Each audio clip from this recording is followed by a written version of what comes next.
Hello there. This is going to be the first of an occasional series, and we're going to call it the Word of God Book Club. And I read a lot, as some of you may have gathered, and it seems to me there's a place for some recommendations of metaphysical and psychic type books on the net.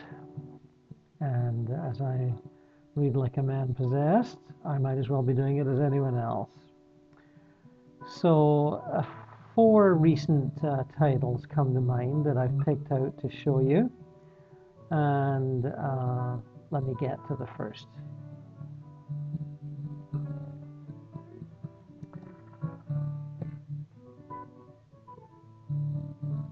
When Ghosts Speak by Marianne Winkowski.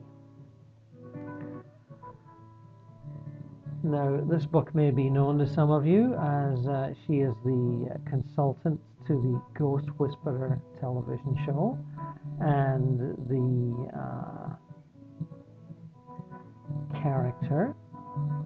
lead character is based on her life and her experiences. Now, whatever you think of the television show, and I must say I've enjoyed some of the episodes I've seen, this book is being recommended by me as one of the most accurate and visually strong accounts of ghost perception and communication that I've ever come across. There's others, but this one's right up there. Marianne's been able to see earthbound spirits since she was a child, and a female relative encouraged her in this, and that's a very good thing for a child, to be encouraged and not to be told it's wrong or, sinful. And many important and worthwhile experiences are related in this book, and if you're seriously interested in finding out just how well some ghosts can communicate about their concerns and their situations, and there are many types of situations covered in this book, this is the book for you. Let me try and give you a quick example. I frequently run across the ghosts of people who committed suicide many years ago. Often these people were Catholics and killed themselves knowing that their church considered it a mortal sin and believing their souls were doomed. Their expectation was that they would go straight to hell. They often tell me that they remained earthbound because they feared that there would be no forgiveness in the light. For them, the risks of staying on earth as ghosts seemed less than the risks of going into the light and facing certain harsh judgment. When I encounter such spirits today, I can explain to them that the Catholic Church now regards suicide as an act of the mentally ill person, and that they needn't fear going to hell. Once I tell them this, they are usually grateful for the opportunity to cross over. Now, I would certainly agree with this in my own retrieval experiences, and I would extend it to many of the Protestant sects, especially the more rule-bound and strict Protestant sects.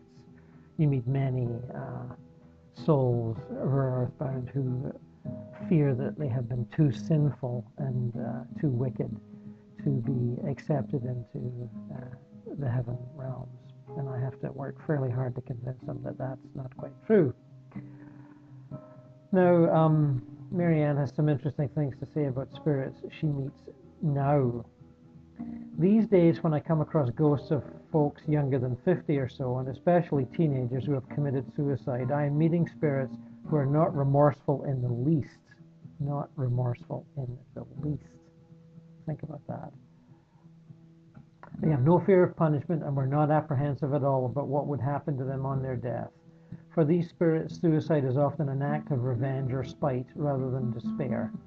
This is a unique group of spirits in that they may or may not decide to go into the light, but their decision about whether or not they cross over is not based on any fear of judgment or a sense that they will be punished. Instead, for these disaffected souls, it is as if being dead is just another new experience. And some tell me that they are planning to stick around for a while and see what it's like. Others imply that maybe being dead isn't as interesting as they thought it would be, and then maybe going into the light will provide them with the new kind of experience they seem to crave. I'm not sure what this attitude says about our current generation, but I do know that it can make dealing with ghosts of suicides rather challenging. Now, I'll agree with that. And there's some comments of that nature. Modern ghosts, modern suicides. In my second book, More Adventures in Eternity.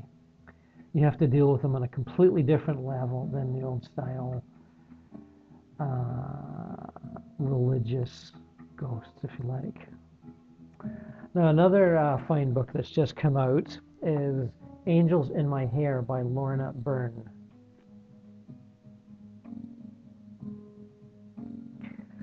Lorna has been able to see angels since she was a child and speaks very vividly and precisely about her angel encounters. She says she sees guardian angels around almost everyone. And I checked some interviews on the net, on YouTube with her, and she more or less confirms that in interviews. This book is relatively unique in my experience, certainly amongst modern books. Many psychics will say they can see the spirits of the human dead, but Lorna feels that who she sees are mostly angelic beings. And it feels as though, from her descriptions, that she can tell the difference between dead human spirits and angels. I'm not 100% sure she's right all the time, but I believe that she's quite sincere and genuine in her perceptions. And she has many vivid accounts of seeing angels. And here's one when she was working in a department store in Dublin in the 1970s. And the manager has already warned the staff that there might be bombs arriving in packages. And she has noticed that for the previous couple of days, there seemed to be no angels around. And she's quite perturbed about this. And her regular angel contacts will not explain it to her. Just tell her to be